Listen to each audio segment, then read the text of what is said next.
Se oye bien, ¿no? Vamos a ver. Es la primera vez que hago una actividad en este formato, quiero decir. Normalmente no hablo con tanto público y a mí me cuesta mucho trabajo al principio hasta que engancho un poco con el ritmo interior de todas las cosas que he podido investigar, que he podido leer. Aquí tengo un guión, pero el guión se va a quedar por si tengo algún fallo de memoria. Esta actividad la vamos a plantear vamos a proyectar una serie de fotografías, de diapositivas, y vamos a comentarlas. Aquí habéis titulado la charla 500 años o 500 aniversario de la muerte de Leonardo da Vinci. Nosotros en España, en Nueva Acrópolis, hemos intentado festejar, recordar, conmemorar lo que ha sido probablemente uno de los mayores genios de la humanidad. La figura de Leonardo es una figura que al día de hoy todavía sigue siendo misteriosa. Yo he podido leer bastantes biografías en los últimos años y lo que se puede decir es que más que hablar de Leonardo, los biógrafos proyectan en el personaje sus propios paradigmas, sus propios fantasmas, sus propios temores y sus propios anhelos. La figura de Leonardo todavía sigue siendo misteriosa y yo creo que el mejor acercamiento que podemos hacer es visitar o revisitar su obra, contemplarla, leer sus textos y que los biógrafos, los investigadores, que todos han hecho un trabajo excelente, que nos sirva un poco como de guía para aclarar. Yo voy a dar mi versión de Leonardo. Voy a hablar de mi Leonardo personal, que está fundamentado en muchos datos, en muchas lecturas, pero no deja de ser... yo he estudiado en Nueva Acrópolis durante muchos años y si algo me ha servido el estudio de filosofía, de simbolismo, es para reconocer, creo, ciertos signos, ciertas verdades, ciertos conocimientos que todos los grandes genios han podido detectar y han podido expresar. No de una forma a lo mejor racional, no de una forma por escrito, pero sí a través del poder del arte, del poder de la pintura y del poder de la imagen. Leonardo es una figura auroral, en el sentido de que inaugura una época.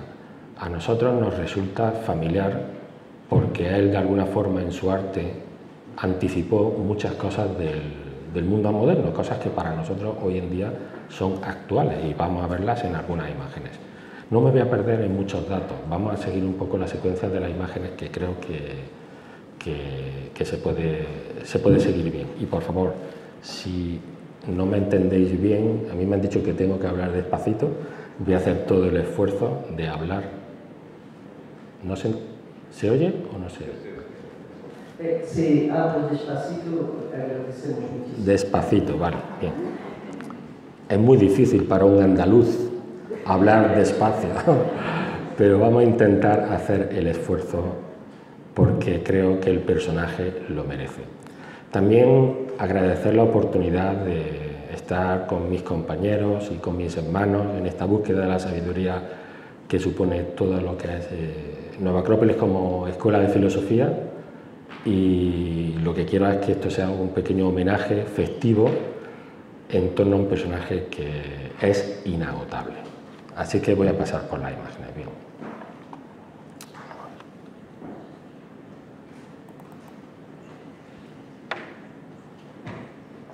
Nos tenemos que ubicar en cómo era la antigua Italia de aquella época. Fijaos lo fragmentado que estaba. Leonardo nace en el estado de Florencia y se va a mover en torno a Roma, Florencia y Milán. Lo que quiero decir es que aquella época era una época muy violenta, era una época muy conflictiva, una época también muy interesante, sobre todo por la cantidad de genios en todos los campos del conocimiento aparecieron en apenas 2 siglos. Eso fue una auténtica revolución. Todavía no hay una teoría que explique muy bien el origen del Renacimiento. Yo voy a seguir algunas indicaciones que el fundador de Nueva Acrópolis, que dedicó 2 artículos a Leonardo da Vinci, da como imágenes para que nos podamos hacer una idea. En Europa, en aquella época, surgen 2 grandes revoluciones culturales, que fue el gótico en Francia y el Renacimiento en Italia. Y nacen de impulsos y movimientos muy profundos que apenas hay constancia escrita de cómo se fueron fraguando. De repente aparecen. Pero hay todo un trabajo previo, hay un trabajo subterráneo por parte de muchos grupos, de personajes hoy olvidados, de sociedades, algunas secretas, otras no tantas, de instituciones que van como preparando el terreno. Jorge Ángel Ibraga da una imagen muy visual, que es como aparece de repente un gran témpano de hielo, bellamente tallado, una explosión cultural que poco a poco va fundiéndose en el resto de instituciones políticas, religiosas, culturales, y es como una atmósfera que lo va impregnando todo. Y sobre todo va a encontrar mucha oposición por parte, digamos, de los poderes instituidos en aquella época, que fundamentalmente eran imperios, reinos, grandes duques y fundamentalmente la Iglesia.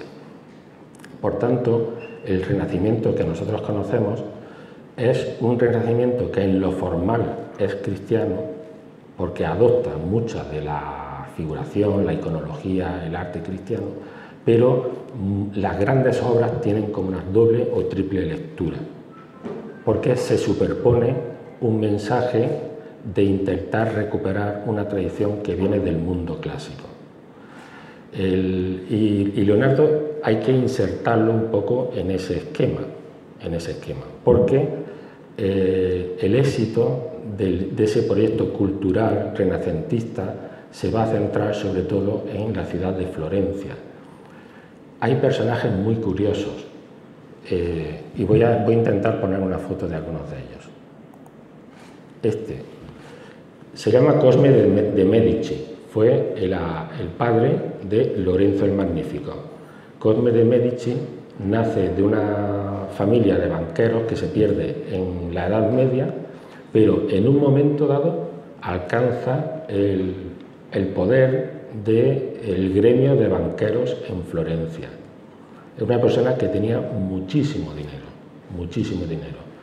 Entre Cosme de Medici y Lorenzo de Medici hay un margen de entre 30 o 40 años, que es donde se fragua uno de los segmentos más interesantes del Renacimiento italiano, donde suceden muchas cosas a la vez. Cosme de Medici no solamente era una persona muy rica, sino que tenía una gran riqueza también espiritual, y fue de alguna forma el padrino, el mentor de otra figura también muy interesante, como fue Marsilio Ficino, que si alguno de vosotros os recuerda este nombre, fue el que tradujo del griego la obra completa de Platón, la obra completa de Plotino y los textos herméticos, el famoso Poema Andrés, ¿no?, que causó una auténtica revolución cultural. Entonces, estas dos personas crean como una base cultural en la cual se van a mover gran parte de las ideas que van a florecer tanto en textos de filósofos como en la imaginería de esculturas, estatuas y sobre todo pinturas. Entonces hubo un apoyo económico muy fuerte, muy poderoso, que si no, no hubiera sido posible transmitirse la idea del Renacimiento.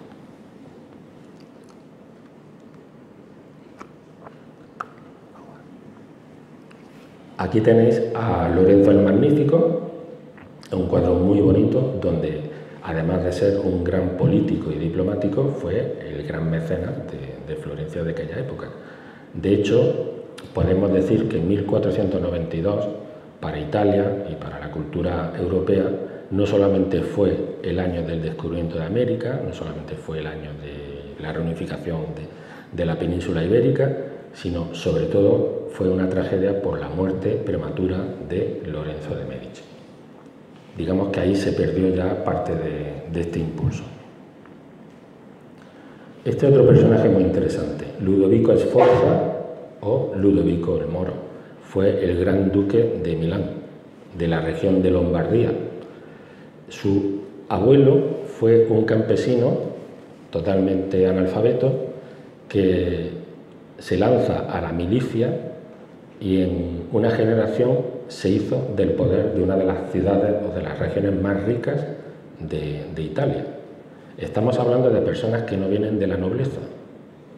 Se está empezando la burguesía, el tercer estado, a digamos, tomar las riendas del poder también a nivel cultural. Estos personajes son muy interesantes porque nacen con una idea que intenta transmitirla a su familia para crear centros de poder con otra idea más sutil que va propiamente relacionado con los valores culturales del Renacimiento. Ludovico Sforza o Ludovico el Moro fue el patrón o el jefe de Leonardo durante muchos años. Luego vamos a ver por qué, aun Leonardo naciendo en Florencia, termina en Milán. César Borgia fue otro personaje que fue también jefe, por decirlo de alguna manera, de Leonardo. Era un ímpetu guerrero total y todo el aspecto de la ingeniería militar, que luego vamos a ver un poquito, de Leonardo, nace a la sombra y a la demanda de César Borgia. Aquí, en esta imagen, vamos a empezar ya a hablar propiamente de Leonardo. Tenemos la aldea de Vinci, donde nació. Una aldea muy pequeñita, todavía siendo muy pequeñita. Leonardo tuvo la fortuna, eso se sabe posteriormente, de que fue un hijo ilegítimo. Su padre era un joven notario, muy bien parecido, que como su familia tenía terrenos o posesiones en la aldea de Vinci, pues pasaba los veranos allí. Y un amor de verano fue, junto con la campesina Caterina, que fue la madre de Leonardo, pues fruto de ello fue el nacimiento de este personaje. Su condición de ilegítimo es fundamental para entender la figura de Leonardo. ¿Por qué? Porque si hubiera sido hijo legítimo de Piero, de su padre, hubiera tenido la obligación de seguir la profesión de notario del padre. Con lo cual, no sabemos si hubiera sido un mal notario y hubiéramos perdido un gran genio para la humanidad. El caso es que el padre se desentiende durante 5 o 6 años y esos 5 o 6 años que sabéis que forman parte de la infancia, donde nace muchas cosas en el temperamento y en el genio de una persona, lo vivió con absoluta libertad, en contacto con la naturaleza. Aprendería a leer seguramente con el párroco del pueblo, con un tío que más o menos velaba por él, siempre a la sombra de la madre, pero cuando la madre se casa con otro campesino, de alguna forma el padre lo llama a Florencia, pero todo el mundo dice que ese periodo fundamental de libertad ha sido fundamental para forjar el carácter del futuro genio, ¿vale? Más abajo vemos la ciudad de Florencia. Bueno, esta figura es una talla del maestro Verrocchio. Cuando Leonardo va a Florencia, su padre intenta encauzarlo, darle una educación. No le da una educación universitaria, siguiendo los patrones del humanismo de aquella época, es decir, aprender gramática y sobre todo latín, fundamental. E intenta encauzarlo por algo parecido a unos estudios de empresariales o de contabilidad. El joven adolescente tiene ya como muy claro que ese no es el camino y le muestra a su padre pues, algunos de los dibujos que hace. El padre se siente impresionado por la calidad de los mismos y se pone en contacto con las llamadas bodegas o talleres de de Florencia, que también es un fenómeno muy curioso, porque solamente se dan en un segmento de unos 50 años. Los talleres parece que fue un experimento donde eran empresas. Hay autoras que dicen que lo más moderno, lo más inspirado, la gente con más conocimiento, la gente más innovadora estaba en los talleres de Florencia en aquella época. Es como si era como el Silicon Valley de aquella época, eran lo más avanzado. Entonces tuvo la suerte de acercarse a los grandes maestros que trabajaban en aquella época. Uno de ellos fue Verrocchio. Estos personajes eran tremendamente polifacéticos, porque detrás de todas las historias que hay del Renacimiento hay como una especie de búsqueda de la perfección del hombre total, del hombre universal. El hombre no se puede constreñir a un gremio, no se puede constreñir a una casta, no se puede constreñir, sino que hay una necesidad urgente de explorar todas las posibilidades del ser humano. Y esa ideal encarnó en alguna forma en los grandes artistas que hacían de todo, eran hombres para todo. Recibían encargos porque la burguesía tenía mucho dinero y quería demostrar ese poder, y entonces le hacían encargos de los más variados. Y cada encargo suponía un reto de diseño, un reto de innovación, un reto técnico, suponía innovación en técnicas como la fundición, el tallado, y uno de esos centros de los más famosos era el taller de Verrocchio. Verrocchio, cuando ve los dibujos de Leonardo, se queda impresionado y lo acepta como discípulo. Aquellos talleres eran durísimos, porque eran jornadas de trabajo interminables, pero donde Leonardo puso a prueba todo el potencial que tenía. Y la figura de Verrocchio y otra figura más misteriosa anterior, la de León Battista Alberti, que encarna probablemente el hombre universal prototípico en el Renacimiento, son como los dos faros, como las dos guías de la formación en este periodo de adolescente. Los talleres eran talleres abiertos, no eran talleres secretos. Es un cambio muy interesante en relación con la Edad Media. En la Edad Media los gremios de constructores tenían sus secretos de oficio. Aquí parece ser que no, eran talleres abiertos donde estaban continuamente intercambiando ideas unos con otros, donde visitaban técnicos, artesanos de otras ciudades para aprender, sobre todo del norte de Europa. Vinieron muchos artistas para aprender de Italia en aquella época, y fue probablemente lo mejor que le podía haber pasado a Leonardo. Estuvo cerca de 10 años estudiando, y pongo esta imagen del David de Verrocchio porque con toda seguridad el rostro se inspiró en Leonardo. Es decir, probablemente tenemos la suerte de contemplar a Leonardo de joven en esta figura.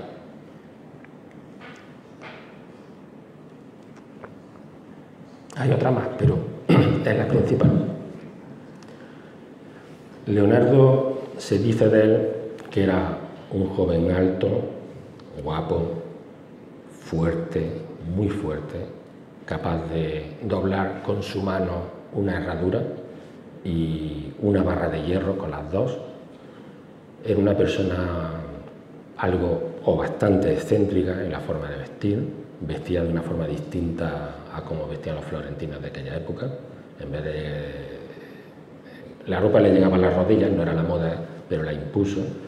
le gustaban los colores chillones, fundamentalmente el rosa, le gustaba llevar el pelo muy cuidado, era una persona de excelente humor, un gran cantante, un músico, tocaba la lira de una manera virtuosa y casi todo el mundo destaca que era una persona con un carácter muy templado, muy sereno y de excelente humor. No le afectaba prácticamente nada. Apenas se sabe de escenas en donde él perdiera el control de su carácter. Incluso en sus escritos hay muy pocas quejas. Apenas se quejaba de nada. Es una de las cosas que llama la atención.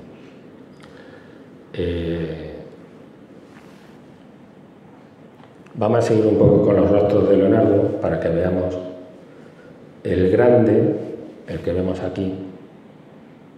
A mí es el que más me gusta, porque fue el retrato que le hizo su discípulo más querido, que fue Francesco Melchi, que fue el albacea, el que heredó toda la obra artística de Leonardo, el que le acompañó hasta sus últimos días.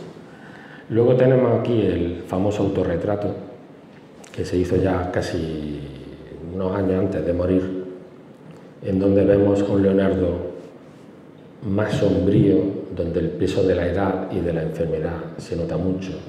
A mí me llama la atención que él hace un especial énfasis en los gestos de su rostro y sin embargo difumina el resto haciendo un poco como la llamada de atención para que nos fijemos precisamente en esa profundidad, en cómo vean las cosas. Entonces, y luego finalmente el retrato de abajo es el que ha quedado un poco como el retrato prototípico que se ha ido repitiendo y repitiendo a lo largo de la historia.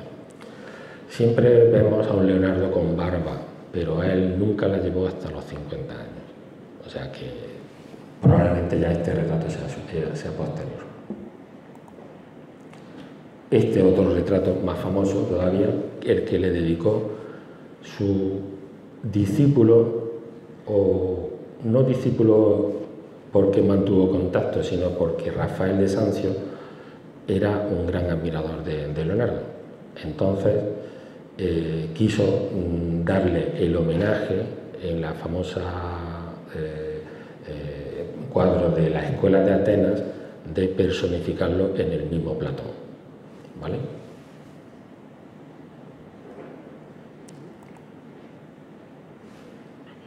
Más despacio, vale. Bueno.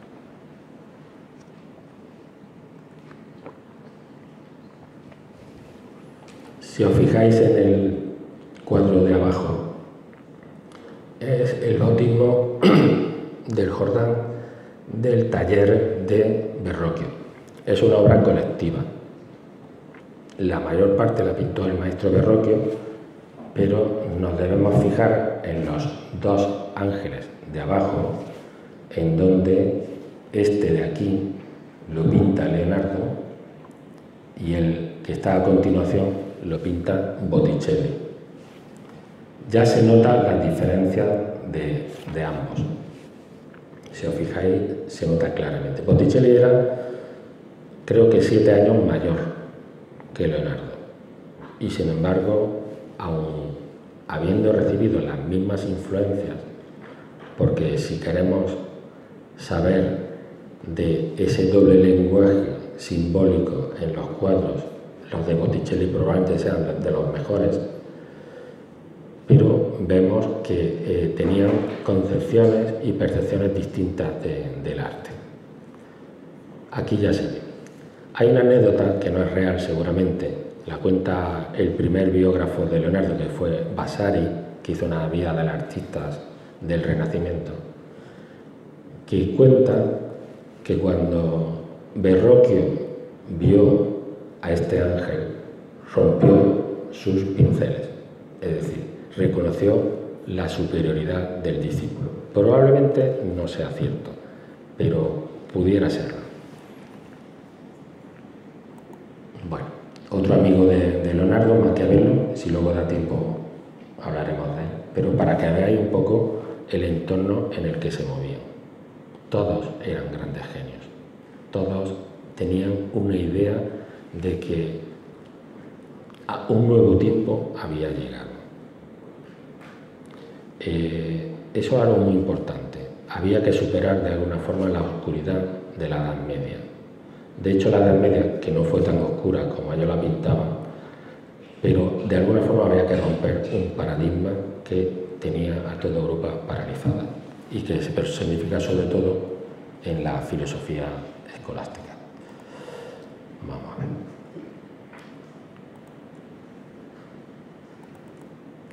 Vamos a hablar un poquito de cómo trabajaba Leonardo y sobre todo de las fuentes en las cuales nos basamos para conocer a Leonardo. Vosotros sabéis que Leonardo escribía al revés, la famosa escritura especular.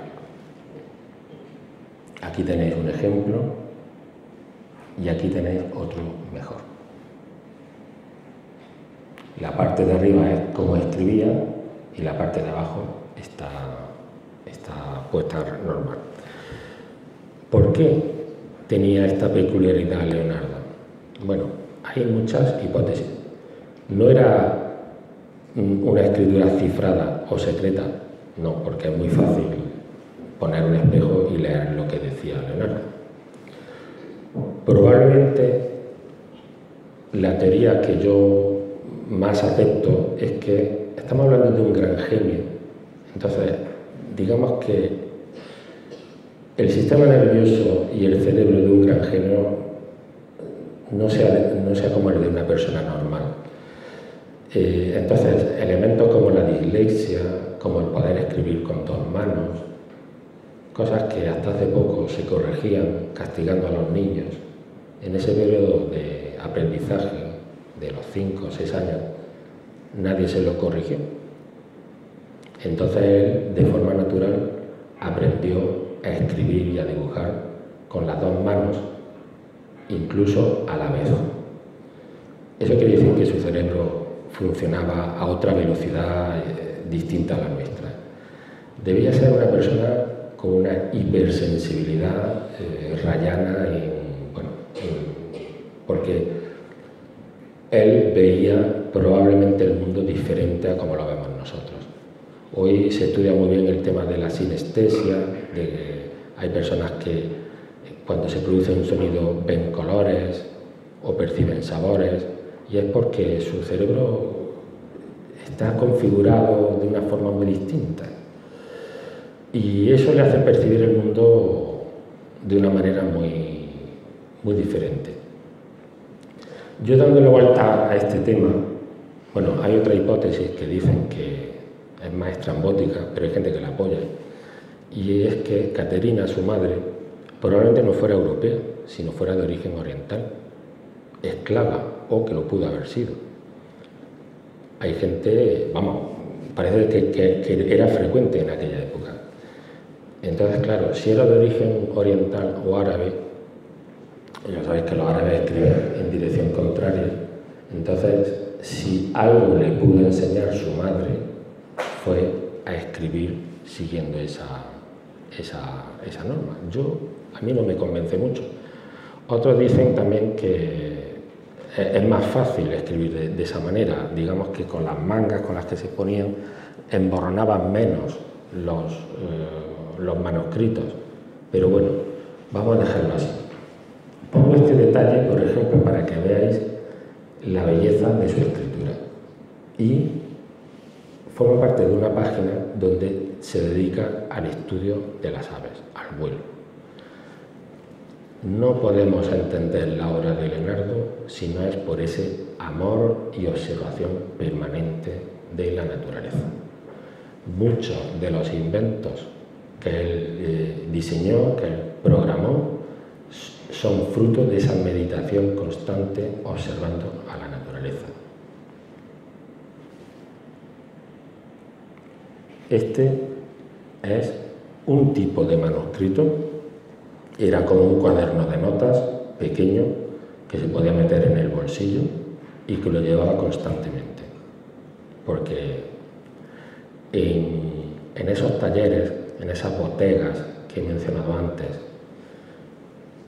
cada alumno, cada discípulo debía tener su propio cuaderno de notas, donde él anotaba pues, todo, sus proyectos, sus ideas, los bocetos, las fórmulas de cómo mezclar pinturas, en fin, eran como un manual. Esa costumbre nunca la perdió y él se diseñaba sus propios cuadernos y los llevaba siempre encima y siempre andaba tomando nota de todo. Muy diferente es de los famosos códices. Los códices son compilaciones más o menos temáticas sobre los estudios que él hacía de una forma más sistemática. Aquí vemos, por ejemplo, y aquí también, el famoso Códice de Madrid.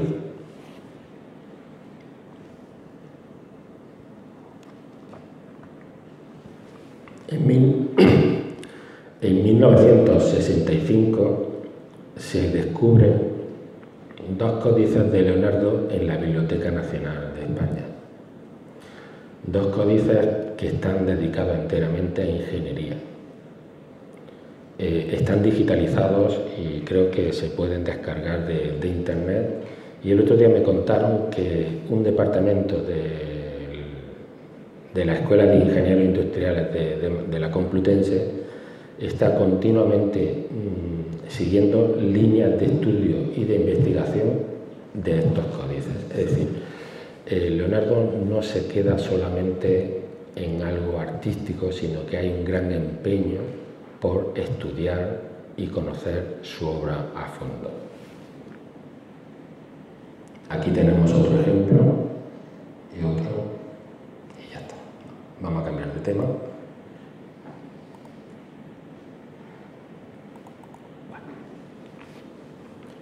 No voy siguiendo una línea temporal, pero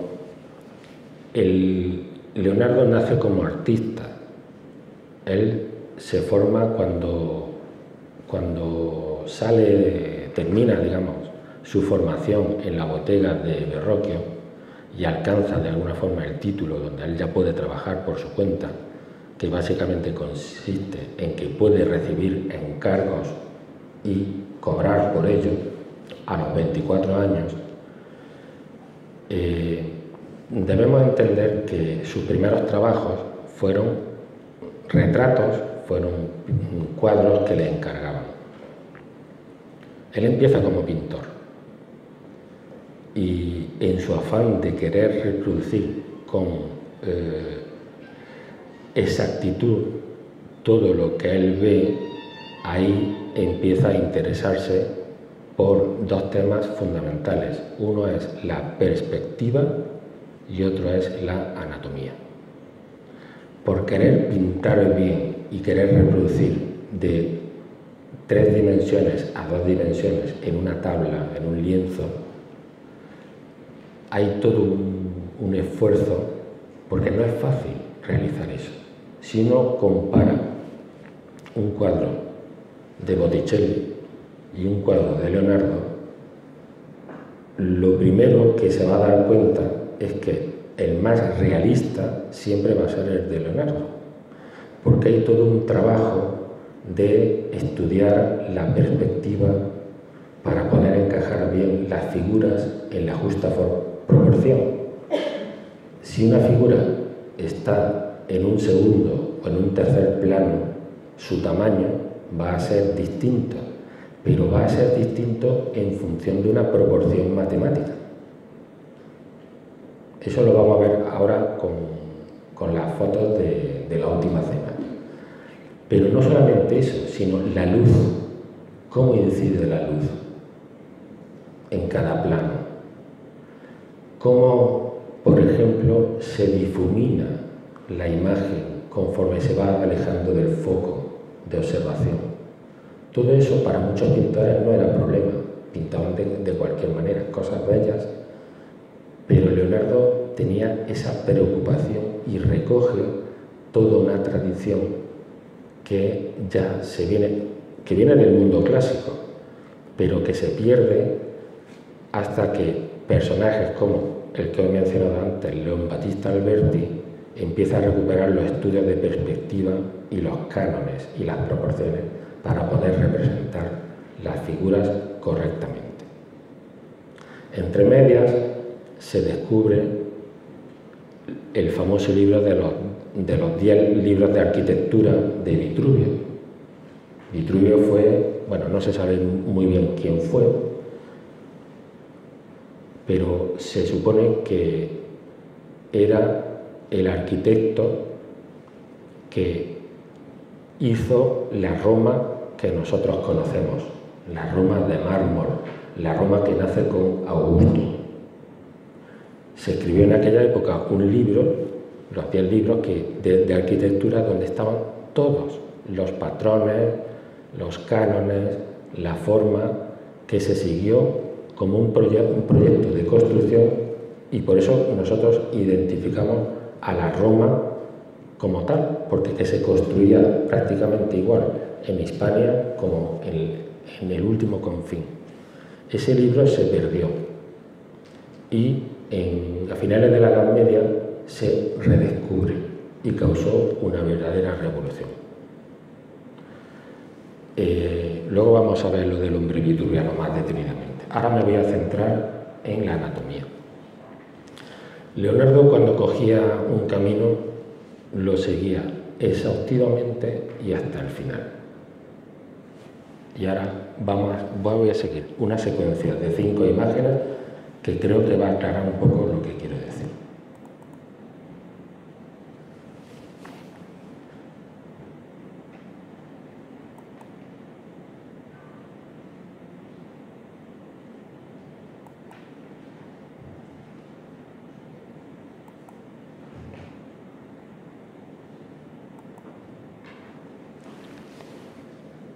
¿Se entiende?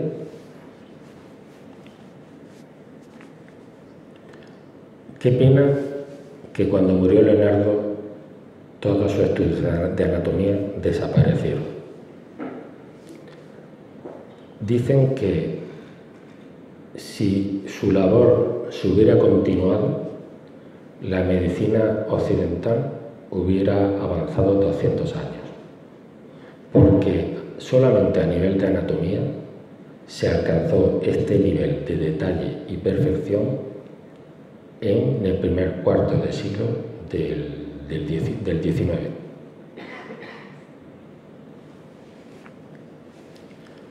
Es muy interesante en un escrito donde cuenta Leonardo, da como consejos sobre cómo realizar estos estudios. Y viene a decir, bueno, si no te da miedo la oscuridad, si no te afectan los olores, si no te importa estar rodeado de fallecidos y fragmentos de fallecidos, si no te da asco las vísceras, puedes seguir este camino. Imaginaos que esto se hacía casi en secreto, por la noche, iluminados con velas, solo. Bueno, una película de zombies sería lo más parecido que podríamos ver. Habría que tener mucho estómago y ser muy valiente para realizar autopsias en estas condiciones. Y se tiró muchos años investigando para dejarnos esto. En Leonardo no podemos hablar de científico, artista, porque estaba todo en una sola persona. Nace como artista y termina como científico. Con lo cual, ese enfoque, hoy en día que está todo hiper especializado, lo hemos perdido. Por eso he dicho antes que él forma parte de una etapa inaugural, auroral. Los comienzos del mundo moderno están en él y en otros muchos más genios. Pero fijaos simplemente en el detalle.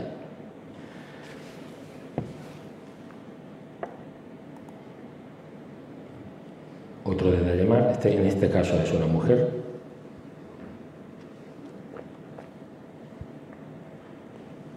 Esto llama mucho la atención porque ¿realmente pudo hacerle la autopsia a una embarazada? Parece ser que no. Él lo que sí hizo autopsia es a vacas y por analogía dibujó esto.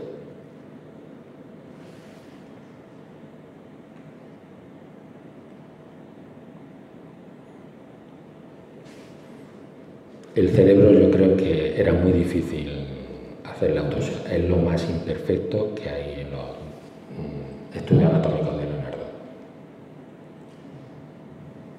El corazón y parte del pulmón, bueno, y aquí podéis ver, es impresionante. Es una de las cosas más fascinantes de la figura de Leonardo.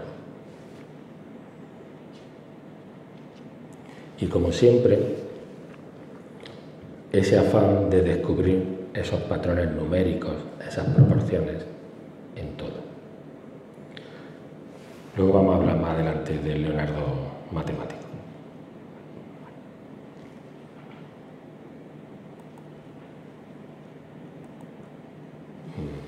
Hablo despacio, es que va bien la cosa, ¿no?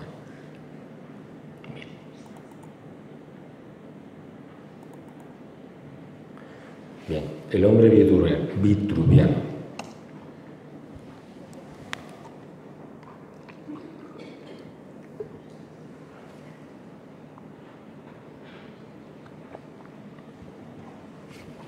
Como he dicho antes, Vitruvio no se sabe muy bien quién fue, pero el caso es que con Vitruvio encontramos ya una unidad de medida a la hora de representar toda construcción humana. Es muy importante. En uno de los textos de Vitruvio da un poco la escala, partiendo de la unidad de medida sería este dedo, que no me acuerdo ahora cómo cuál es. Bueno, el índice, no. Esta sería la unidad.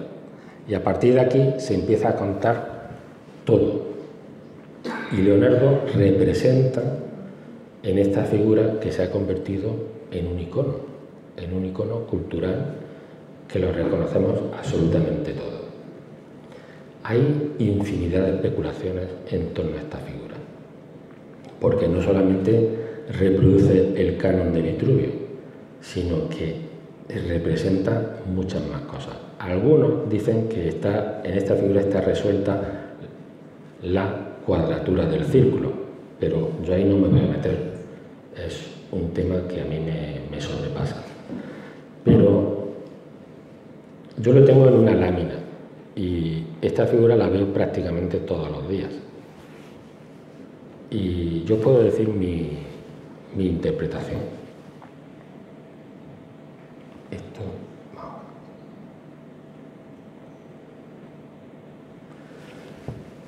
El hombre de Vitruvio está inscrito en dos figuras geométricas. Una es el círculo y otra es el cuadrado.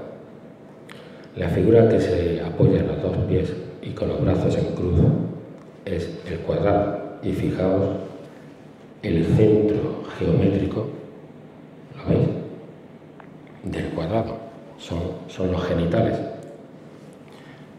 Y fijaos cuando la persona abre sus brazos, el centro geométrico se desplaza hacia el ombligo.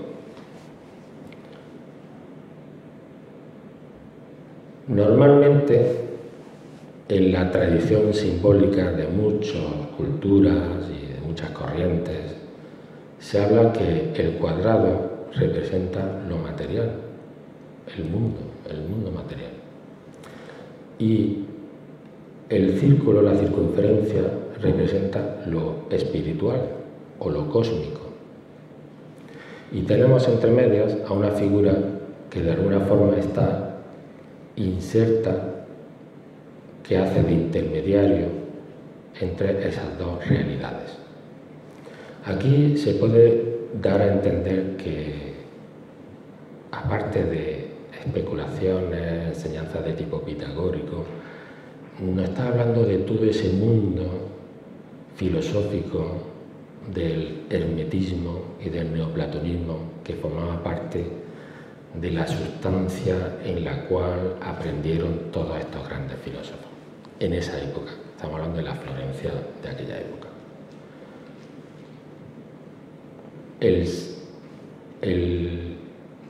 El dicho de el hombre es la medida de todas las cosas estaría relacionado con ese hombre vitruviano, pero como es arriba, es abajo, y el microcosmos es un reflejo del macrocosmos, son enseñanzas netamente herméticas que están reflejadas aquí. Y siempre el hombre como punto de encuentro, como punto de intersección entre ambos mundos. Si leyéramos a la vez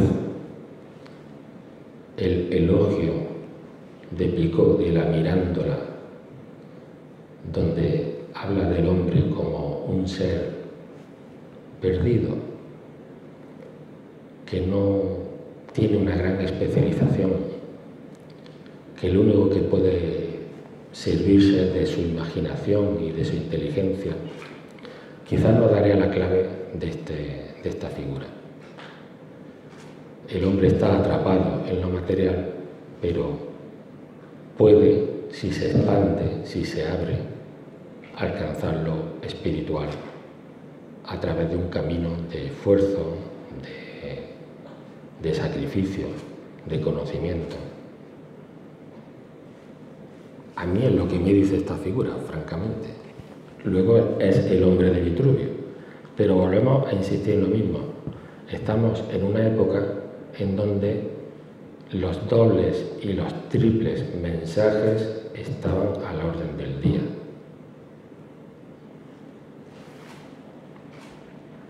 Aquí se ven gráficamente las figuras y también cómo esta figura se puede estudiar en función del número de oro.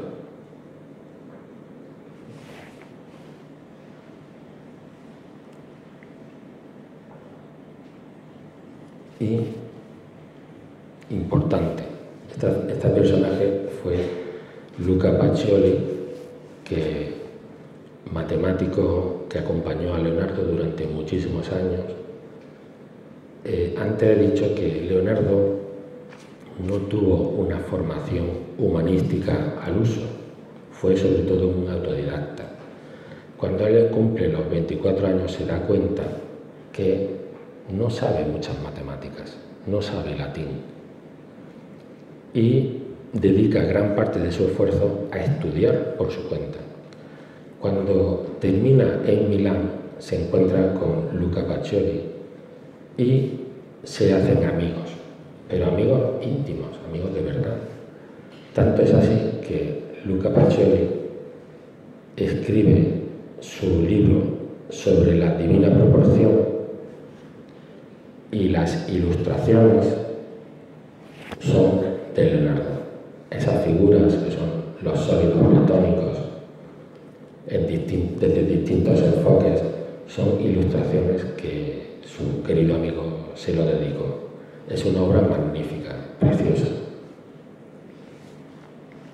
Continuamente vamos a ver en los manuscritos de Leonardo una especial dedicación a los problemas geométricos y aritméticos, porque gran parte entendía que el arte era una representación de alguna forma de las leyes matemáticas que rigen el universo.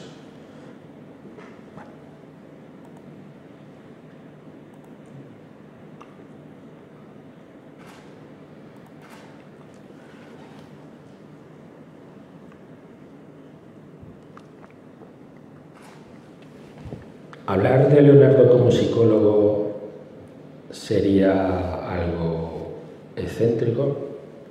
Yo creo que no.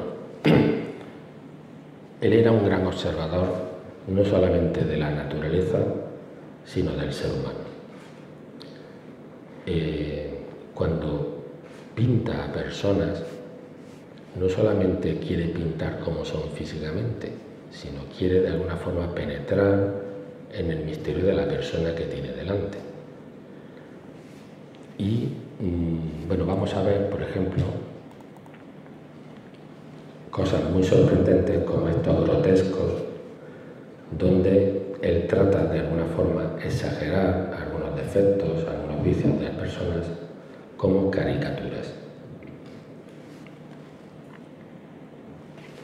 Este es un esbozo de un proyecto que se quedó inacabado, de la batalla de Anghiari, del cual solamente queda lo poco que queda en los cuadernos de Leonardo y la copia que hizo Rubens cuando lo vio, pues todo se perdió. Este forma parte de un conjunto donde el jinete, que es la cabeza que vemos aquí, está acosado por guerreros y intenta expresar ese pánico, ese miedo que se da en plena batalla.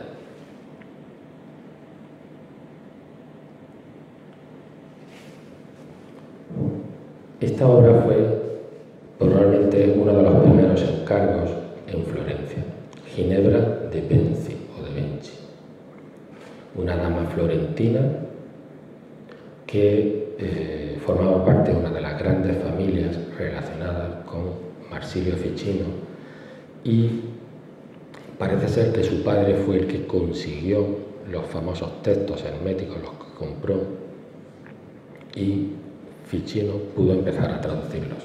Su hija le dedica un retrato, pero era una chica, bueno, digamos que un poco impenetrable, hermética, huraña, enfadada, donde no mostraba empatía. Imaginaos lo incómodo de una persona de este carácter cuando para hacer un retrato de este tipo se necesitan muchas horas.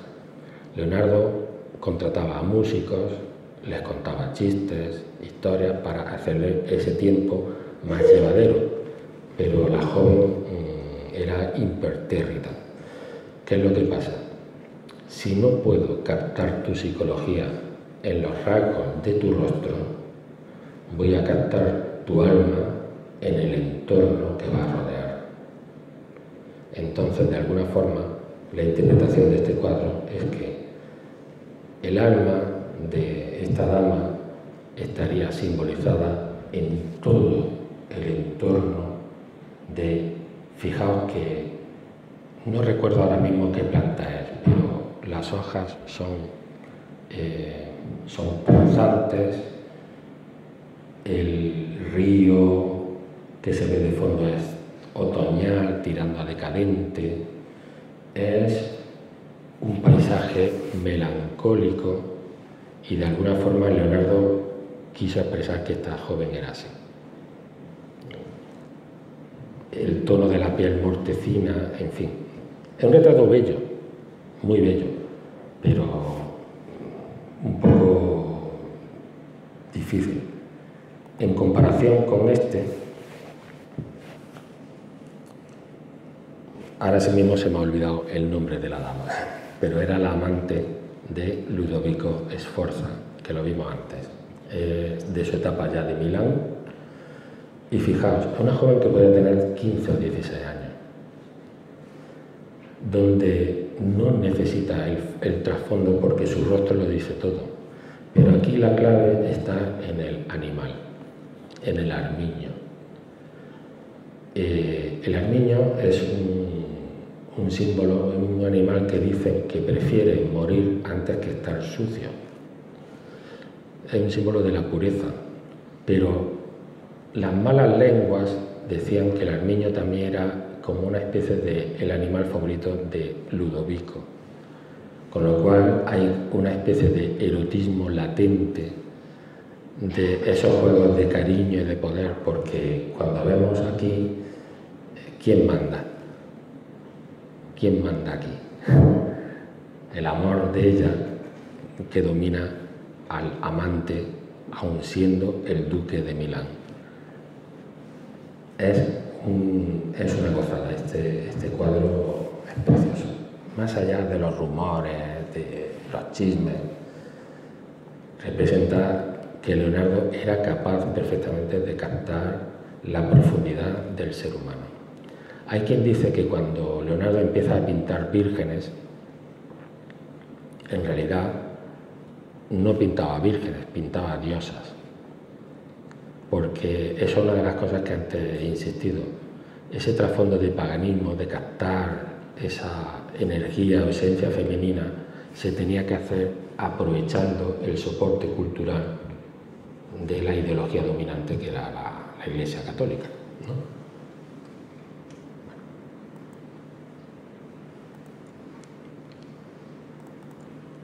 Vamos a pasar a la última cena.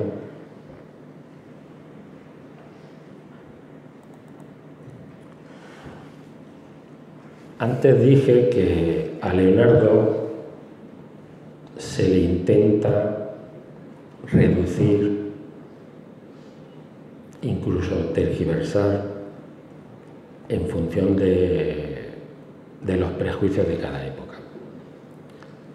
Hoy en día, pues, lo que nos queda de Leonardo, o de lo que se dice habitualmente en la biografía, incluso Frijos Capra tiene una que habla de la ciencia de Leonardo, el gran biógrafo americano Walter Isaacson, la más reciente, dice lo mismo. Era un gran artista, pero era un gran científico. Un científico como los de ahora. No, eso no es cierto. Era un científico como los de ahora, pero era mucho más. Cuando se ha hecho un estudio de la bibliografía o de la biblioteca de Leonardo, que podía tener unos 200 libros, porque en sus cuadernos de notas aparecen las listas de libros.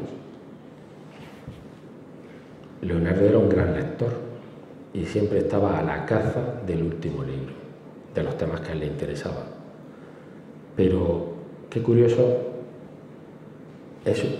Cuando yo leí el listado, a mí me resultó muy familiar, porque se parece mucho a la biblioteca del arquitecto español Juan de Herrera, que fue el que hizo el Escorial. Y era sobre todo una biblioteca de ocultismo. Estaban los grandes textos clásicos de astrología, de alquimia, de magia. Y claro, cuando se hace el estudio de esa biblioteca, los científicos resaltan las obras de ciencia, pero pasan de puntillas sobre las obras esotéricas. Algo muy parecido a lo que sucede con Newton. Newton, sabéis que la mayor parte de su tiempo, de su esfuerzo, de la potencia intelectual de un Newton, de su genio, la dedicó a la alquimia y a la interpretación de textos sagrados y las profecías del Antiguo Testamento. Cuando tenía tiempo, se dedicaba a la física y la revolucionó. Y todos los grandes biógrafos evitan este tema. No se dan cuenta de que el origen de la ciencia moderna nace de una matriz filosófica en donde la magia, la astrología, la alquimia, el ocultismo, la numerología estaban presentes. Los grandes científicos que fundan la Royal Society británica fueron todos ocultistas. La generación siguiente ya no eran ocultistas.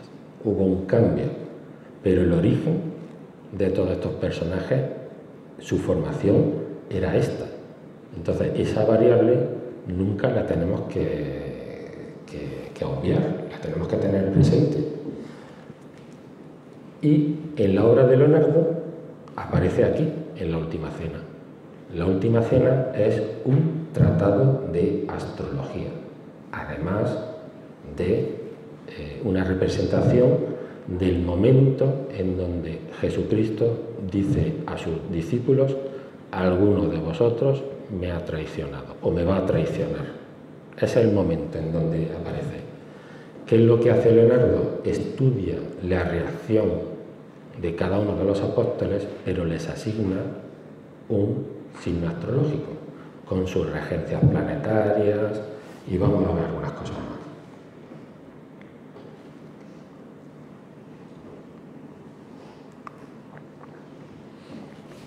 A veces el genio, a veces parece ser que ser genio no mola, por decirlo llanamente, porque en la última cena es un fresco. La técnica del fresco es pintar sobre el yeso aún húmedo, por tanto la pintura se tiene que hacer rápidamente. Leonardo era una persona que se tomaba su tiempo para todo. Tenía su ritmo.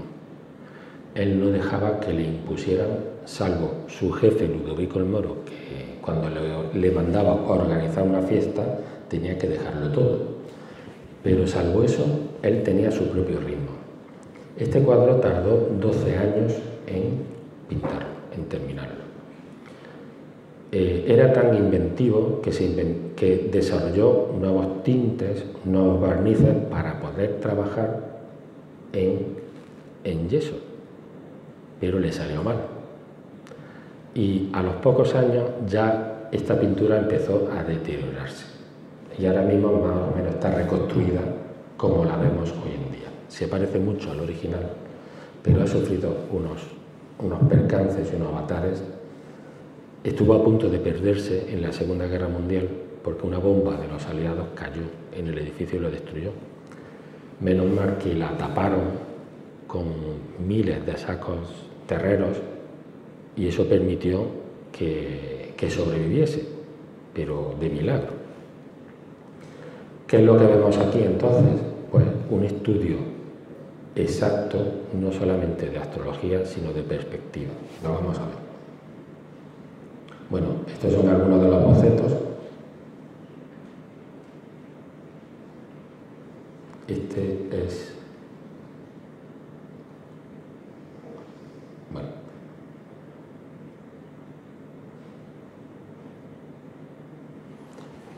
El punto focal de la perspectiva de la Última Cena está situado en el ojo derecho de Jesús. Ahí es donde nacen todas las líneas y donde se ordenan todos los personajes. El ojo derecho en astrología está regido por el Sol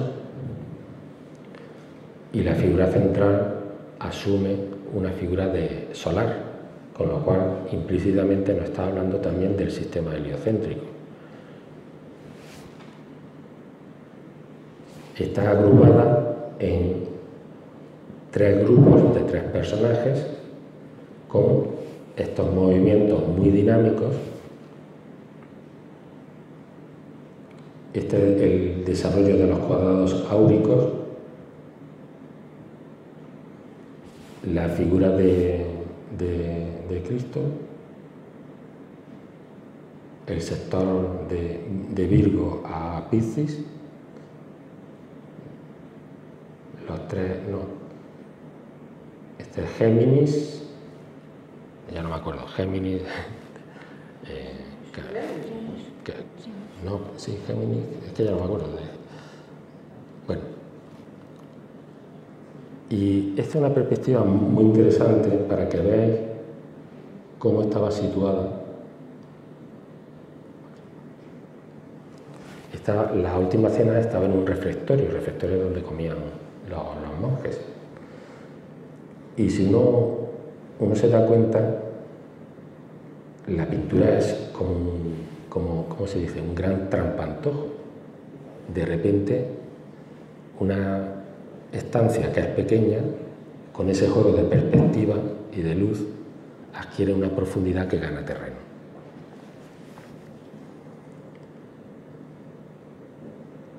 Hay todo un simbolismo implícito en que una pared esté más iluminada que otra, porque la parte más iluminada es donde sale el sol, la parte más oscura es donde se pone. Los paisajes de fondo eran paisajes de Milán desde aquella época. Y como he dicho antes, es un tratado de astrología. Cada apóstol, la postura que tiene, el rostro, los colores de los vestimentas, es un trabajo uno puede aprender visualmente no solamente el signo astrológico que representa, sino también el planeta que rige cada signo. Con lo cual, tenemos que preguntarnos realmente si podemos hablar de Leonardo como científico, porque estos cuadros eran síntesis de conocimiento.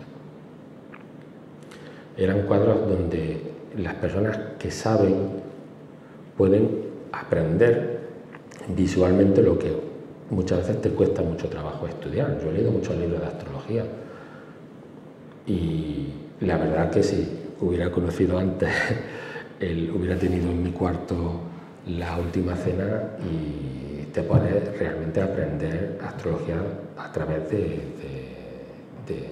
cómo está dibujada y representada aquí.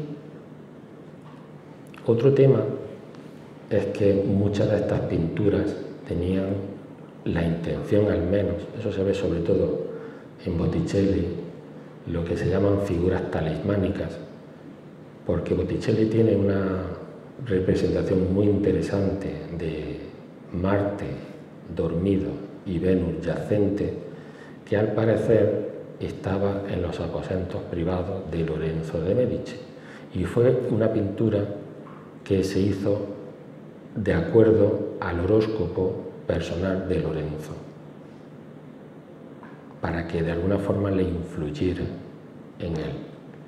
Si tenía un Marte muy exaltado, eso quiere decir que tenía un carácter muy agresivo, entonces la contemplación de este cuadro de alguna forma le recordaba, al menos subconscientemente, que tenía que moderar esa energía.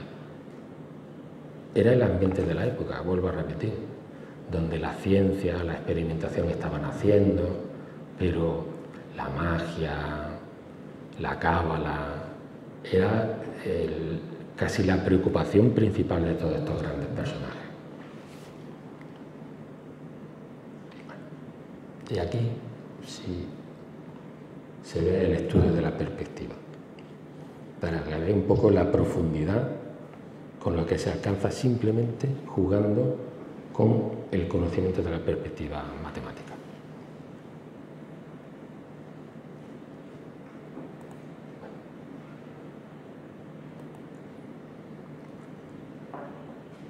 Vamos a pasar, y aquí voy a pasar las imágenes rápidamente, porque son muchas, a la parte quizá más fascinante de Leonardo da Vinci, que es su parte, a mí es de la que más me enganchó principalmente de Leonardo, que es su aspecto como ingeniero.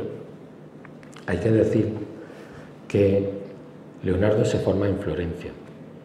Con 24 años ya tiene capacidad jurídica para contratar y ganarse la vida. Entre los 24 y los 30 años en que se marcha a Milán, hay unos años que son años de bohemia, dicen algunos autores. Entre medias, tiene como una especie de experimento culinario con su amigo Botticelli, donde parece ser que abren un restaurante de comida, ¿cómo diría?, deconstructiva. Sería, en Florencia es famoso el filetón florentino, que es casi 1 kilo de carne.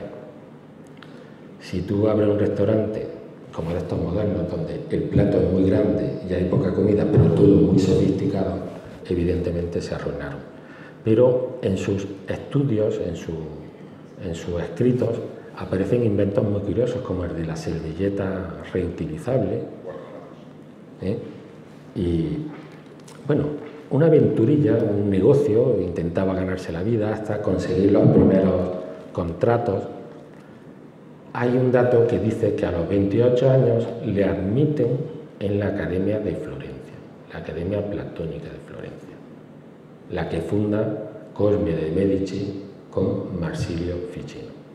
Esta es una academia donde se rendía fundamentalmente culto a Platón, culto en el sentido de que se celebraba su nacimiento, se celebraba su muerte, se hacían banquetes platónicos, se representaba las obras de Platón teatralmente, donde podía ir cualquiera que fuese admitido, pero donde se intentaba no polemizar, no pelearse, en una época donde había mucha agresividad verbal a la hora de enfrentarse a distintas corrientes filosóficas.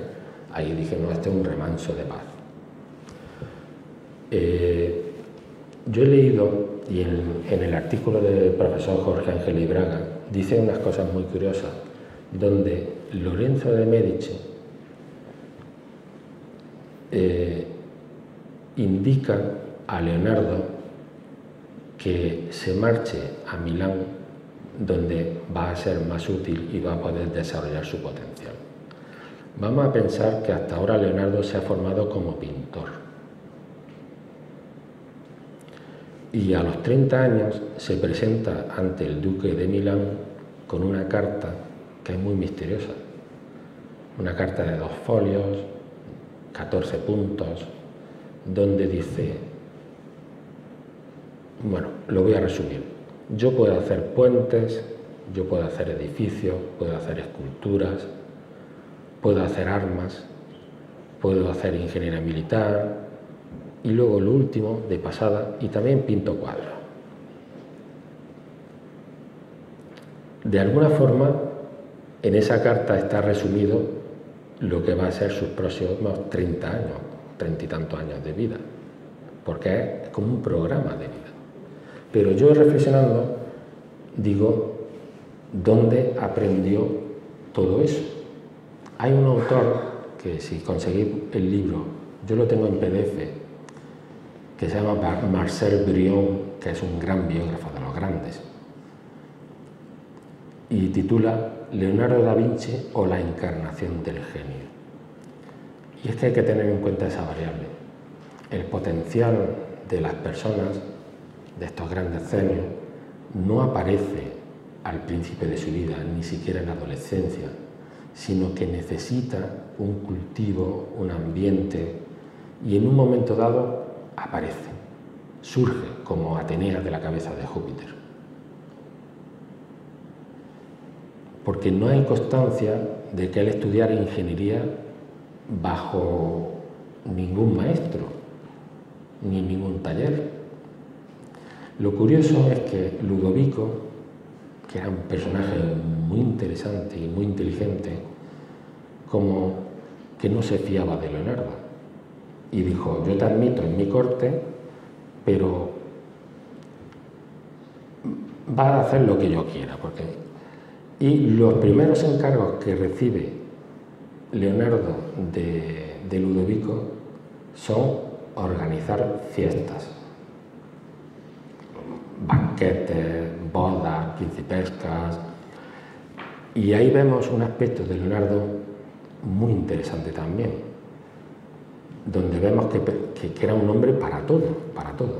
Ya hemos dicho que probablemente le convenció a Ludovico porque fue con una lira construida por él, una lira de plata, con una cabeza de caballo, cantando, improvisando canciones. Y toda esta gente, como era amante del arte, lo apreció de inmediato. Pero no lo pone a trabajar en proyectos de ingeniería, lo pone a trabajar organizando festejos, organizando la boda de su hija o de su sobrina. Y organizar una boda en aquella época suponía estar pendiente de todo, desde el menú a la disposición de las mesas hasta, como dice alguien, hasta que las cañerías de palacio se han roto, arréglalas, Leonardo. Los vestidos de las grandes damas, los pendones, representaciones teatrales. Hay algunos dibujos muy interesantes de teatros móviles en los planos de Leonardo.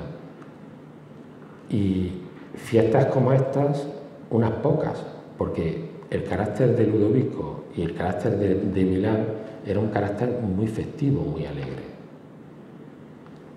Cuando Lorenzo manda a Leonardo a Milán, lo que básicamente le dice es que tú vas a encajar mejor en aquella ciudad que es más marcial, que es más guerrera, que Florencia, que es una ciudad más artística. Es como el famoso libro, Milán es de Marte y Florencia es de Venus. Y básicamente es así.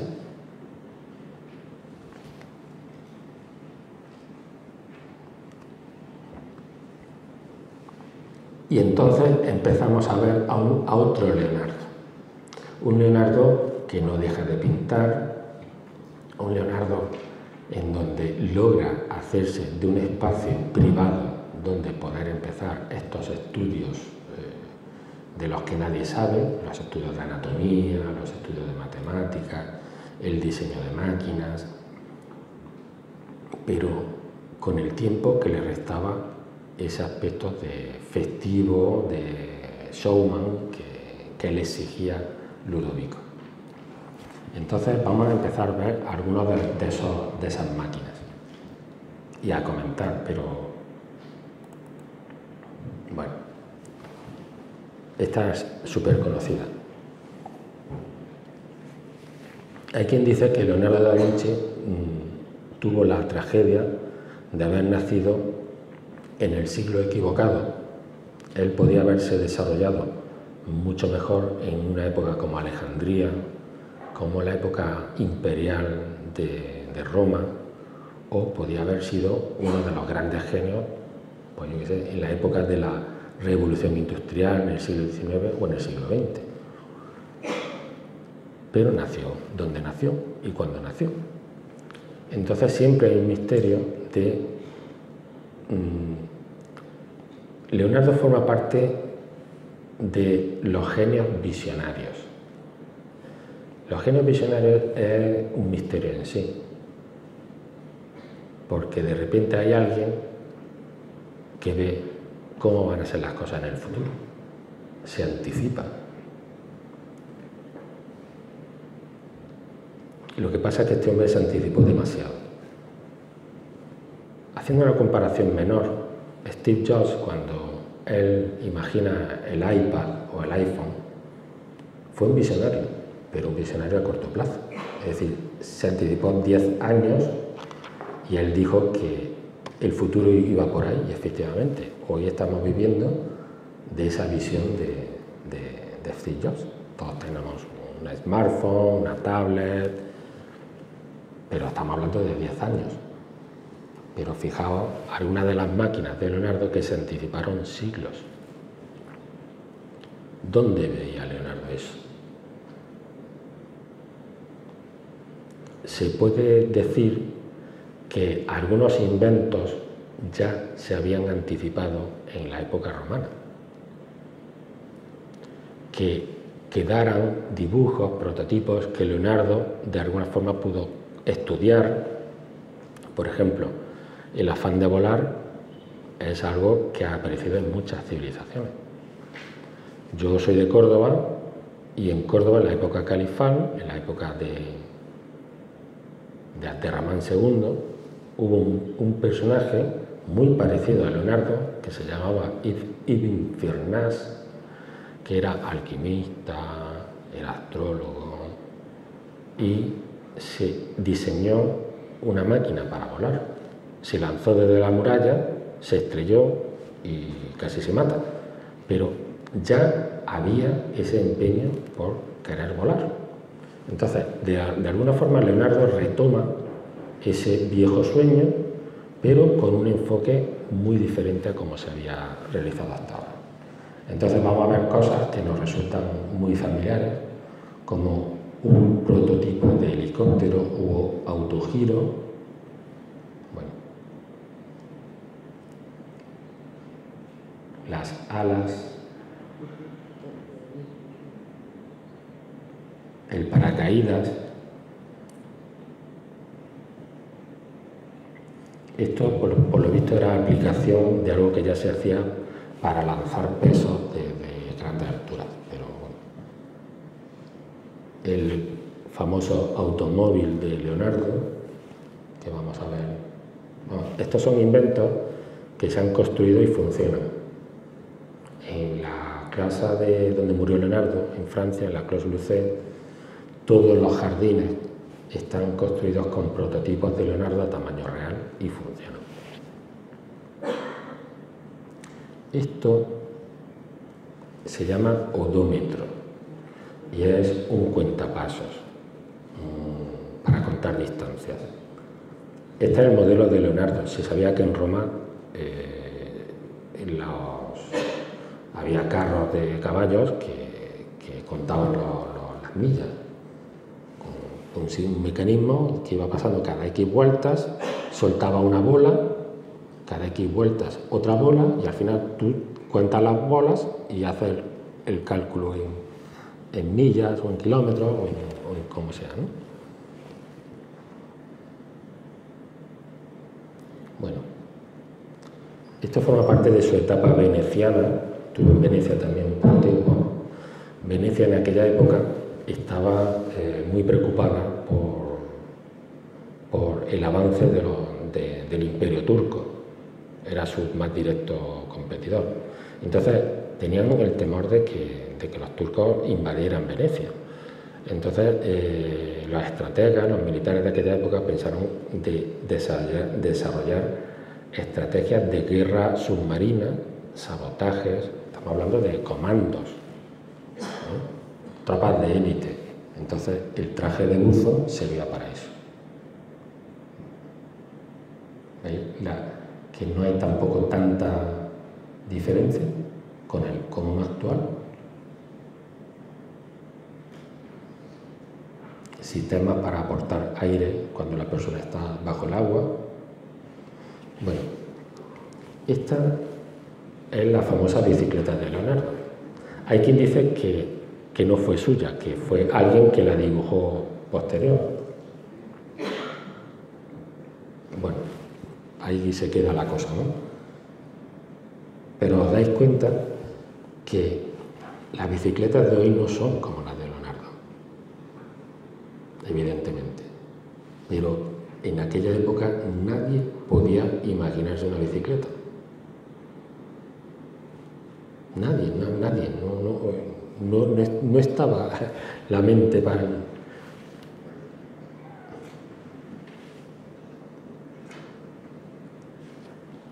Claro, le faltan los frenos, le faltan las marchas, en fin, cosas así.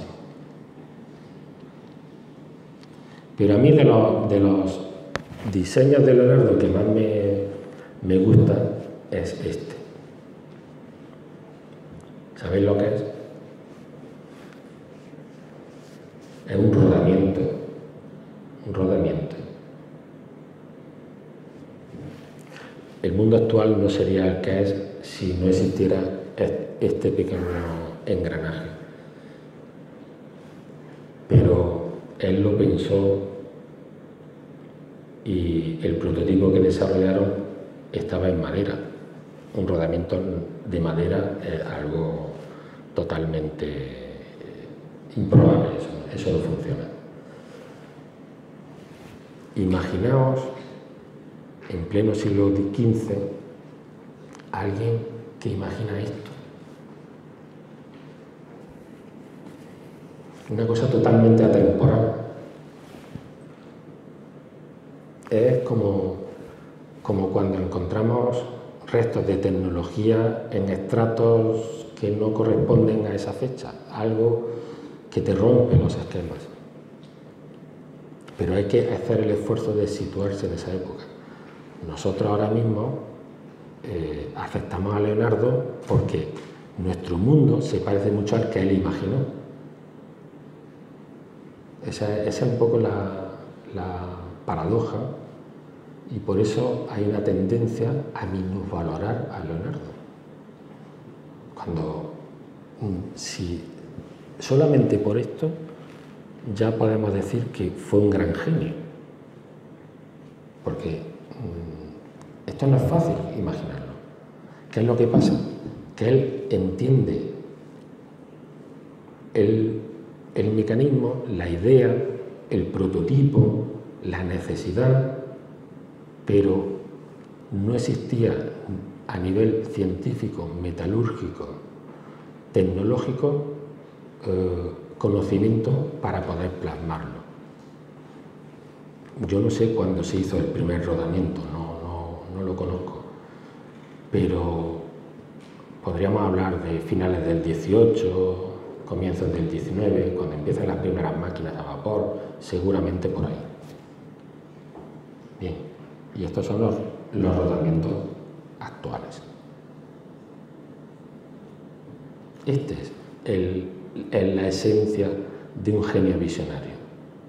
En estas cosas que aparentemente no tienen importancia es donde tú ves la talla de una persona como Leonardo.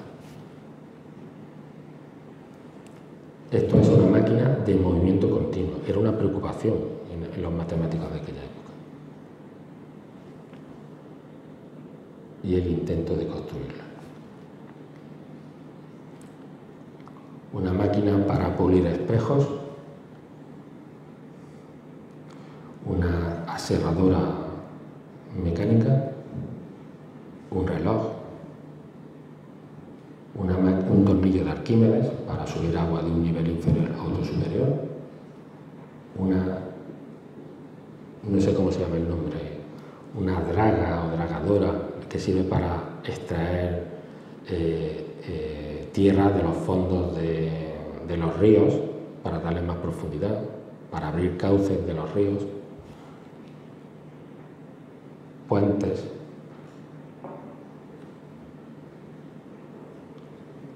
Los puentes, hubo 4 o 5 tipos de puentes: puentes montables, desmontables, móviles, fijos, por ejemplo.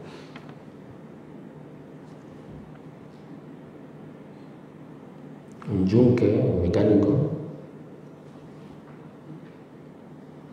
Los esquemas del tornillo de Arquímedes que hemos visto antes.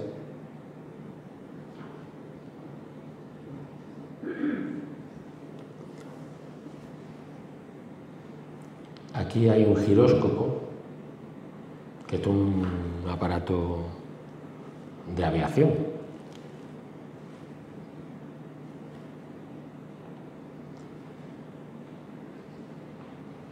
Pesos, contrapesos, en fin, una barbaridad. Más grúas,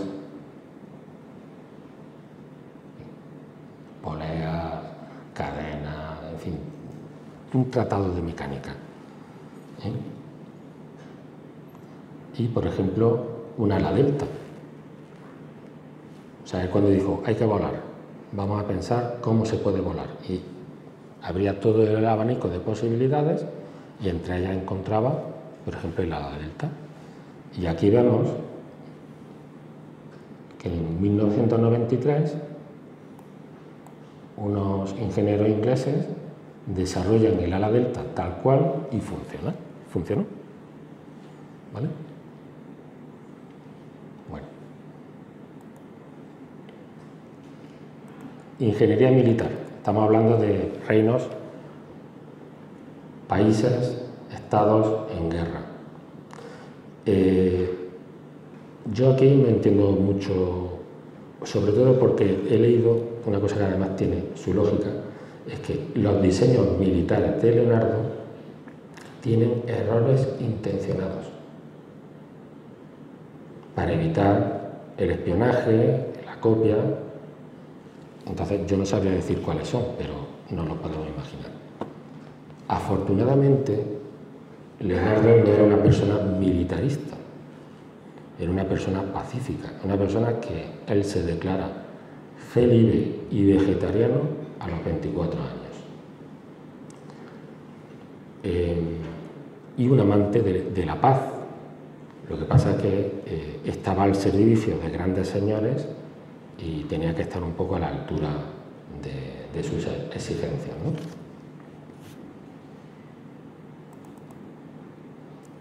Bueno, esto es una máquina de ondas para lanzar piedras o bolas metálicas. El famoso tanque de Leonardo.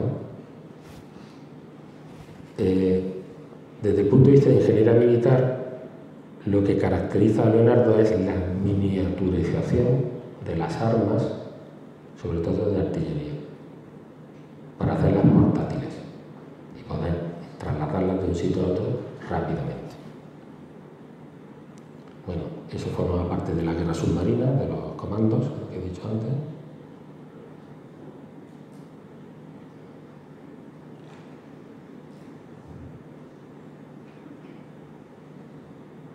El tanque despiezado,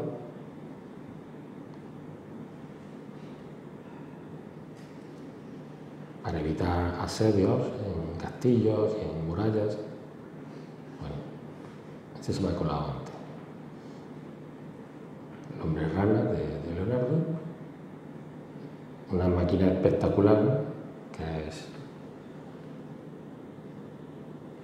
bueno, esta gráfica.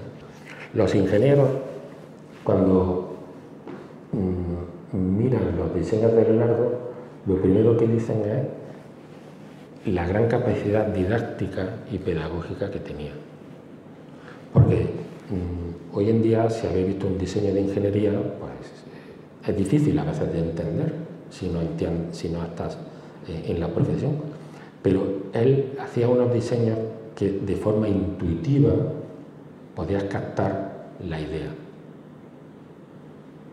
Eso se ve en los diseños de anatomía, pero también en los de ingeniería. Puentes de asedio, bueno, bombardas con bombas de fragmentación, el salvavidas.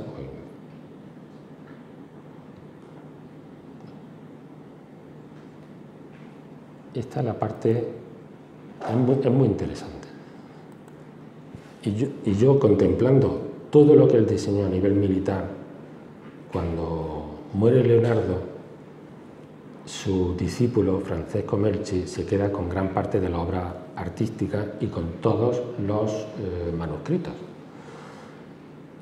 Fueron cerca de 13.000 páginas de dibujos. Hoy en día quedan la mitad aproximadamente, por desidia de los herederos de Francesco Melchi, pero a mí me da como que parte de la obra de Leonardo fue retirada intencionadamente, porque era peligrosa. Es una pena que los diseños anatómicos se perdieran entre ellas, pero es una percepción. Yo eso no lo he podido comprobar, ni en lo que he leído, lo que he estudiado, he preguntado por ahí, pero tengo esa percepción como que se quitaron de en medio. Bueno, y vamos a terminar ya.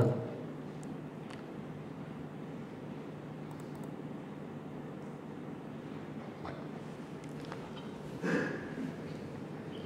Leonardo termina sus días en Francia,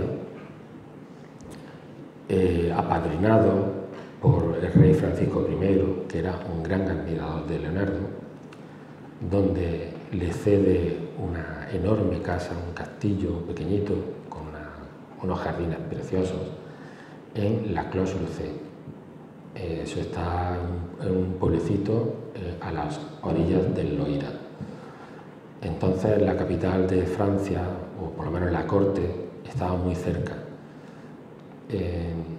Francisco I era un gran admirador de Leonardo y le dio al final de sus días todas las posibilidades. Le permitió seguir diseñando fiestas, en fin, un montón de proyectos, pero le dio totalmente libertad, cosas que sus anteriores mecenas no le permitieron. Él estuvo trabajando hasta el último momento. De hecho, la última anotación en sus diarios, en sus cuadernos, voy a intentar reproducir la escena en esa casa de la Clos-Lucé, donde tenía una asistenta que tenía que estar un poco enfadada con Leonardo porque éste seguía absorto en sus estudios y muchas veces se olvidaba de comer. Entonces, pues, le gritaría: Leonardo, la sopa, Leonardo, ven a cenar. Y su última anotación: me voy porque se enfría la sopa. Se fue a cenar y esa noche murió. Con esto quiero decir una cosa, es que hay en la figura de Leonardo una profunda humanidad, pero humanidad de verdad, que hace al personaje muy cercano. A la vez que diseña sus máquinas, en los márgenes están notas personales, notas como POSIT. Tengo que visitar tal persona, me tienen que dejar tal libro, apuntes de gastos de su contabilidad personal, que no eran muy duchas. Anotaciones como, por ejemplo, que acoge en los últimos años de la vida de su madre, Caterina, la acoge en su casa. Y la anotación un poco fría de que hoy ha muerto mi madre, Caterina. Cuando acoge a uno de sus discípulos, Salaí, que era un granuja, un gran pintor, muy guapo y todo eso, pero cuenta todo lo que le robaba. O sea, hay chistes, hay parábolas, hay anécdotas, hay acontecimientos. Esta es la vida de un genio y yo creo que esa parte no se ha estudiado suficientemente. Y hay esto, bueno, aquí se me ha colado esta imagen. Antes os he dicho que,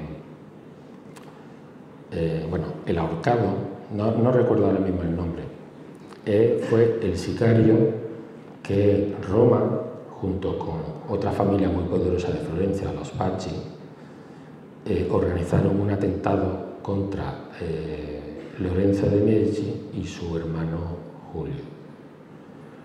Le hicieron una encerrona en la catedral o en la iglesia una de las iglesias de Milán a la que solía acudir, cerraron las puertas y con cuchillos envenenados intentaron asesinar. Matan al hermano, que muere tras una larga agonía, y Lorenzo se salva de milagro. Esta gente, con todos los mecenas que fueron, con todos los sensibles que a nivel artístico, no dejan de ser hombres de poder que se movían en un ambiente muy hostil, de muchísima competencia, donde tenían que tener mucho cuidado con la comida que tomaban por los envenenamientos, con estos atentados. Bueno, este personaje, el sicario, cuando fracasa, huye a Constantinopla. Bueno, no cejaron los Medici hasta que lo hicieron volver a Florencia para justiciarlo. Y aquí lo vemos que lo ajusticiaron rápidamente porque estaba vestido como un personaje turco. Es decir, no eran tiempos fáciles. El Renacimiento nace en una época muy violenta, muy difícil. Pero yo me gustaría centrarme en estos tres llamados emblemas de Leonardo que aparecen en dibujos sueltos donde aparece un Leonardo distinto, muy personal.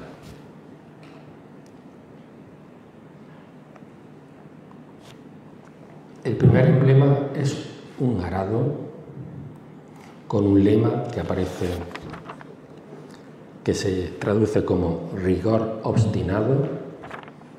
El segundo emblema es una máquina que mueve unas aspas donde hay agua. En la parte de arriba es una brújula y aquí a la derecha hay una estrella. El tercer emblema es una lámpara con una vela encendida. La lámpara está cerrada y hay 8 alientos o vientos que parece que intentan apagarlo.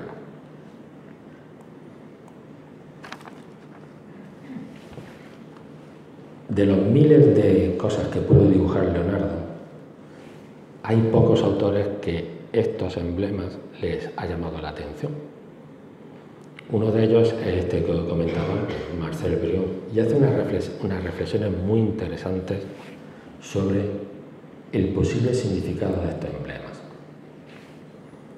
Aquí dice que está encerrada gran parte de esa filosofía hermética, esos valores profundos que movieron a un personaje como Leonardo.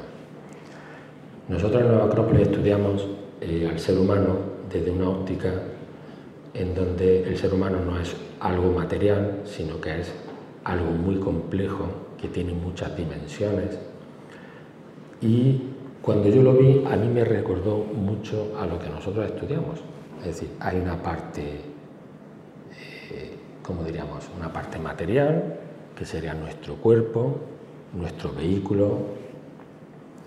Hay una parte psicológica, que estará representada con esa brújula. Yo, después de darle muchas vueltas, a mí la brújula siempre me ha recordado un poco al concepto de psique, de alma, que comenta Platón. Platón habla del ojo del alma, que puede mirar hacia la tierra o puede mirar hacia el cielo. Y luego, finalmente, la estrella como el ideal, el arquetipo, la aspiración, los sueños verdaderamente espirituales que cada uno de nosotros tiene. Sin embargo, Leonardo coge el arado con el lema rigor obstinado como realmente el trabajo que uno ha de hacer. El arado era un instrumento sagrado para los antiguos. Roma se funda con un arado, trazando los márgenes rituales de la ciudad. El arado y la siembra posterior representan ese esfuerzo por cultivar nuestra realidad, nuestras circunstancias. Nosotros hablamos de cultura y de hombres cultivados, porque son aquellas personas que de alguna forma han hecho el esfuerzo de, con el arado de su voluntad, transformar nuestro pedazo de materia y sembrar en ella las buenas cosas, las buenas virtudes, los buenos valores, para que florezcan. Y finalmente, la reflexión que yo hago es que si nuestra realidad espiritual se refleja con una vela que ha sido encendida, si nosotros entendemos que hay algo de luz divina en nuestro interior, gran parte de nuestro esfuerzo se debe dedicar a que nada la apague.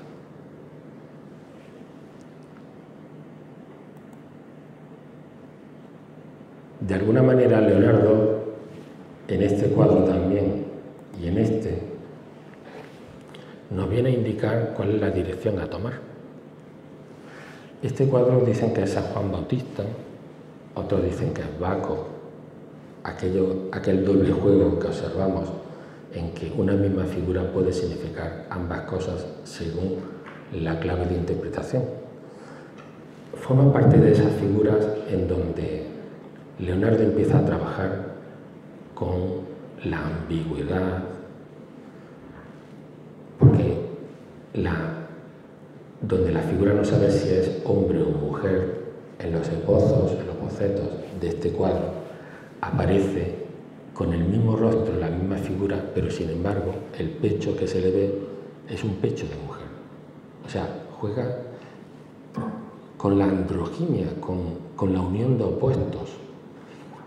Y la figura que está dibujada ya con la técnica del esfumato, el difuminado tan característico de Leonardo, hace que esta figura es como que aparece, es como una aparición. Y el dedo señalando hacia arriba, en realidad, nos viene a indicar cuál es el camino. El camino siempre es hacia arriba. Y entendemos cada uno lo que quiere entender con hacia arriba. Si esta figura es Baco o Dionisos, una de las características simbólicas de Dionisos es el entusiasmo. Y el entusiasmo es uno de los motores del alma y es uno de los motores de la filosofía. La filosofía significa amor al conocimiento. Pero yo me acuerdo de un texto de Elena Blavatsky donde decía que se puede invertir legítimamente el orden. Y en vez de ser amor a la filosofía, se podía hablar de la filosofía del amor. Esto es Platón. Estos son los neoplatónicos. Estos son el de amores de Ficino. Estos son los furores heroicos de otro gran genio posterior que fue Giordano Bruno. Sin entusiasmo, sin estar enamorado. Recuerden cada uno de ustedes cuando ha estado enamorado de verdad. Recordad cuando estamos en esos estados de conciencia en donde estamos en lo mejor de nosotros mismos. ¿Cómo se ve el mundo desde ahí? Desde esa alegría profunda, desde esa comunión con la naturaleza o con el ser amado. Está hablando de un estado de conciencia que hoy se llamaría alterado, pero estos filósofos sabían cultivarlo, sabían sacarlo de sí mismos y desde ese profundo enamoramiento observaban y contemplaban el mundo. Yo creo que si en algo nos tenemos que quedar de Leonardo, más allá de las máquinas, más allá del ingenio, es con este mensaje. Miremos siempre hacia arriba, busquemos lo mejor de nosotros mismos, cultivémoslo y ofrezcámoslo. Gracias.